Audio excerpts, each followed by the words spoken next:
Hello, welcome to Creating with Kate. Today we're going to be playing with colors and exploring the art of paper weaving. Let's get started. For this project, you're going to need just a few supplies. First, paper of any sort of color you like. Also, scissors. And finally, glue, liquid or glue stick, whatever your preference. Next up is prepping your paper. You're going to need to cut strips of paper to put into your loom. The easiest way to make strips is to put all your paper together and cut them all at the same time. I experimented with different widths, trying out thicker or thinner. The thinner the strips of paper, the more color you'll get in your loom. Now you're ready to make your loom.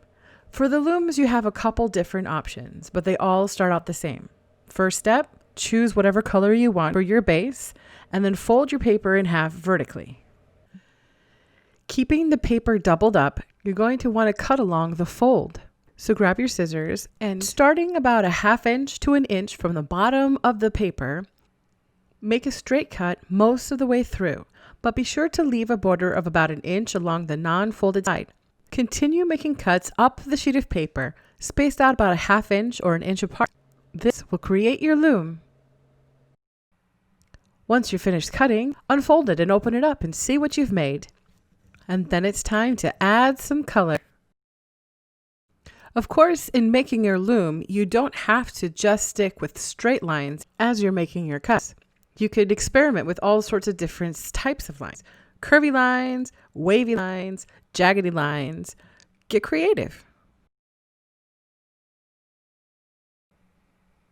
Now it's time to grab those strips of paper that we cut way back at the beginning and weave them into your loom.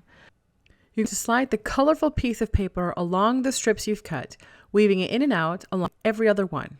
Over, under, over, under.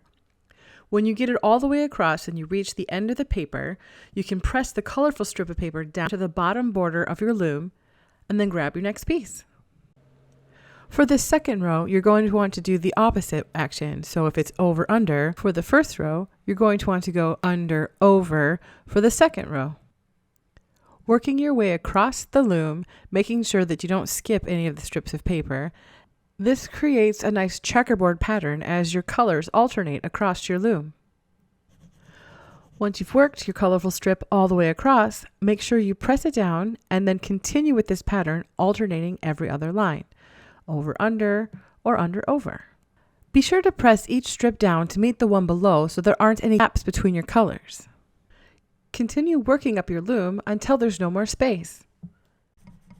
Once your loom is full, take a step back and look at the way the colors are placed and decide if you like it or if you need to make some adjustments. The basic steps of weaving in the color strips is the same no matter your shape of loom, but differently patterned cuts will definitely make a different outcome. With the first blue loom, it was very straight cuts and very checkerboardy. This second loom has a much different layout. And if you're looking for even more options, you can leave behind the rectangle looms and experiment with different shapes. Here I used a round loom with straight cuts. My plan was to try to make it into a black cat weaving. Using a round loom was definitely more challenging than a rectangle loom. There were more steps involved with the trimming of things, but I really like the effect. After getting all the colorful strips in just the way I wanted them, I trimmed around the circle. And then I also went back in and trimmed the edge to preserve the checkerboard effect. Then it was time to make some ears. Using the corner of the black paper left over from cutting the circle and keeping the paper doubled, I cut out 2 ear shapes. But the ears needed some decorating, and wanting to stay with the check theme, I cut little squares from a few of the colorful scraps to decorate the ears with. Rather than trying to weave on that tiny piece of paper, I opted to just use some glue to attach them instead. Once you have your colors arranged just the way you like them, and once your colorful strips of paper are evenly arranged inside your loom, it's time to secure those edges. So grab a glue stick or liquid glue, then carefully lift the tail end of the colorful strips of paper and dab a little bit of glue underneath. Then pressing the colorful strip down, secure it to your loom. You'll want to make sure you do this to all the end pieces on the front and the back side. Now, if you made an animal shape or extra pieces that you wanted to affix to your loom, this is the point where you would attach those as well.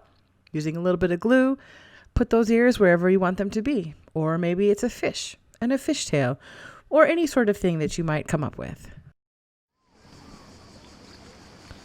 So there you have it, paper weaving. A colorful craft with endless possibilities for creativity. I hope you have fun making your own creations. Thanks for watching. See you next time.